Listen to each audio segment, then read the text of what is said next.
कांग्रेस में यूपी तक की धूम, बेस्ट इलेक्शन कवरेज और बेस्ट रीजनल वेबसाइट के जीते अवार्ड। आपका बहुत बहुत शुक्रिया। प्रशांत किशोर कांग्रेस के पास से चले गए हैं। बिहार में नई पार्टी बनाकर सक्रिय होंगे। बिहार में कांग्रेस नहीं है, लिहाजा कांग्रेस का दरवाजा प्रशांत किशोर के लिए खुला रहेगा। एक विकल्प के रूप में कांग्रेस उनके पास रहेगी। प्रशांत किशोर के जाने से बुजुर्ग नेता भले ही खुश हैं, मगर आम कांग्रेसी हताश हैं, निराश हैं। बहुत सारे गैर कांग्रेसी भी जो हमेशा होपिंग अगेंस्ट होप करते हैं कांग्रेस के रिवाइवल के लिए, वह भी उदास हैं। मगर कांग्रेस खुद सोनिया गांधी के राष्ट्रीय अध्यक्ष के रूप में अब तक के सबसे बड़े संकट से जूझ रही है। इसलिए नहीं कि कांग्रेस का प्रदर्शन राज्य दर राज्य खराब हो रहे हैं, बल्कि घर में ऐसी खबरें आ रही हैं कि झगड़ा बढ़ गया है। दिल्ली के कुछ पत्रकारों ने कहा है कि प्रशांत किशोर के मुद्दे पर पहली बार भाई बहन राहुल गांधी और प्रियंका गांधी में मनमुटाव है। इस बीच तनाव को कम करने के लिए सोनिया गांधी ने चिंतन शिविर का शिगुफा छोड़ दिया है। उदयपुर में G23 या फिर बाकी के उदास और नाराज नेता बैठकर चिंतन करेंगे, उन्हें काम पर लगा दिया गया है ताकि वो हो हल्ला न मचाएं। मगर इससे क्या आगे का रास्ता खुलता है? कहा जा रहा है कि राहुल गांधी एक बार फिर से राष्ट्रीय अध्यक्ष बनने के लिए तैयार हो गए हैं, मगर उस परिस्थिति में समझौते के रूप में प्रियंका गांधी और मजबूत होंगी और वह प्रशांत किशोर के फॉर्मूले को आगे बढ़ाएंगी। यही वजह है कि कांग्रेस के बुजुर्ग नेताओं में बेचैनी है।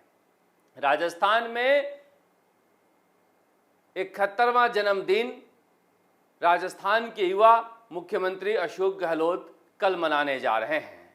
उनका जन्मदिन मनाने के लिए पूरे राजस्थान में जोर शोर से तैयारियां की जा रही है। दरअसल कहा जा रहा है कि लोकप्रियता के पैमाने पर शक्ति प्रदर्शन भी किया जाएगा।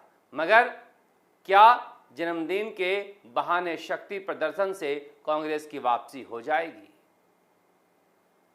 बीजेपी के प्रदेश अध्यक्ष सतीश पूनिया ने अशोक गहलोत को आखिरी मुगल कहा है।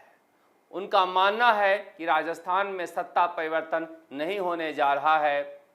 अशोक गहलोत ही कांग्रेस के जड़ में मट्ठा डाल कर जाएंगे कि दोबारा कभी लंबे समय तक कांग्रेस राजस्थान में नहीं आ पाएगी। यही जारी रहेंगे और इनके नेतृत्व में ही चुनाव होगा, क्योंकि 2 बार इनके चेहरे पर चुनाव हो चुका है और कांग्रेस बुरी तरह से मुंह की खाई है। तीसरे बार कोई चमत्कार हो जाए ऐसा दिखाई दे नहीं रहा है।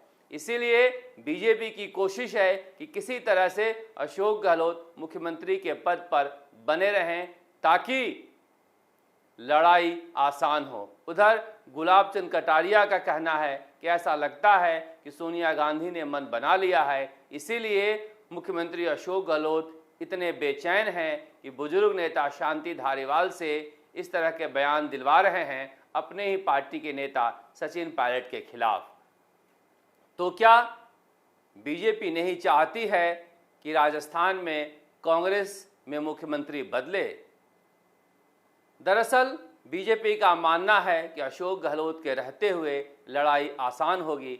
चुनाव में जब अशोक गहलोत जाएंगे तो करीब करीब 73 साल के हो जाएंगे और ऐसे में बुजुर्ग नेता से लड़ाई करना आसान होगा, जंग जीतना आसान होगा, क्योंकि बीजेपी अपने युवाओं की फौज तैयार कर रही है।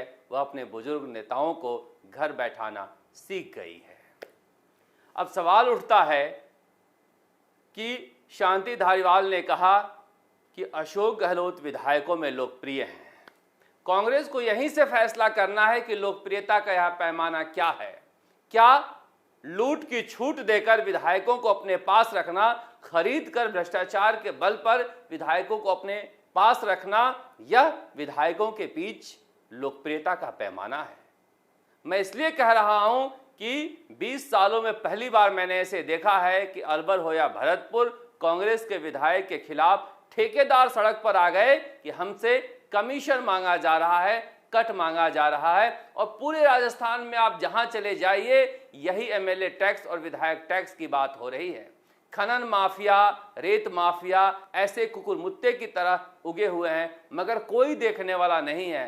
अकेला भ्रष्टाचार ऐसा मुद्दा है कि कांग्रेस को हरा सकता है।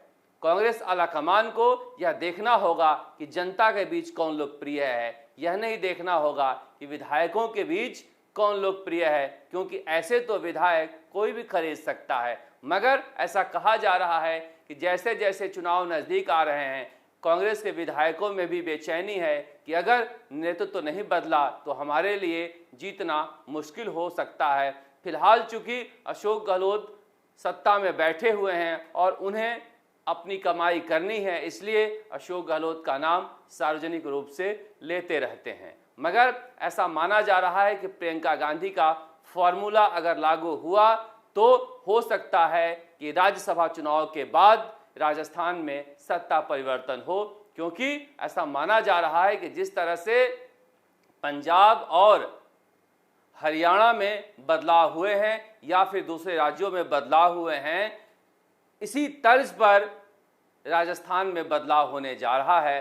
अब यह देखना दिलचस्प होगा कि क्या मुख्यमंत्री अशोक गहलोत जाते जाते सचिन पायलट का खेल बिगाड़ सकते हैं, गोविंद सिंह डोटासरा जैसे नए नेताओं का नाम सामने रखकर यह भी चाल अशोक गहलोत चल सकते हैं, क्योंकि उन्होंने कहा है कि मुख्यमंत्री बदलेगा तो कानो कान खबर नहीं होगी। पहली बार उन्होंने मुख्यमंत्री बदलने की बात कही है, तो इतना तो तय हो गया है कि राजस्थान में मुख्यमंत्री बदलेगा। मगर अब यही बड़ा सवाल है कि आखिर वो कौन सी चाल चलेंगे कि किसी को कानो कान खबर नहीं होगी। राजस्थान में चुनाव नजदीक आते ही कांग्रेस की तरह ही बीजेपी में भी बड़ा घमासान मचा हुआ है।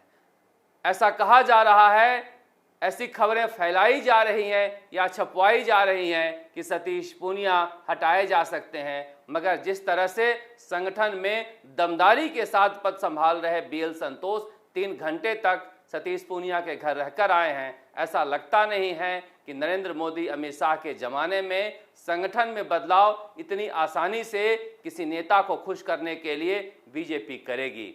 इसलिए कहा जा रहा है कि ये प्लांटेड खबरें हैं। तीसरी खबर डॉक्टर किरोड़ीलाल मीणा को लेकर है। मुख्यमंत्री अशोक गहलोत ने कहा कि प्रधानमंत्री ने कहा है कि किरोड़ीलाल मीणा जैसा धमाल मचाओ।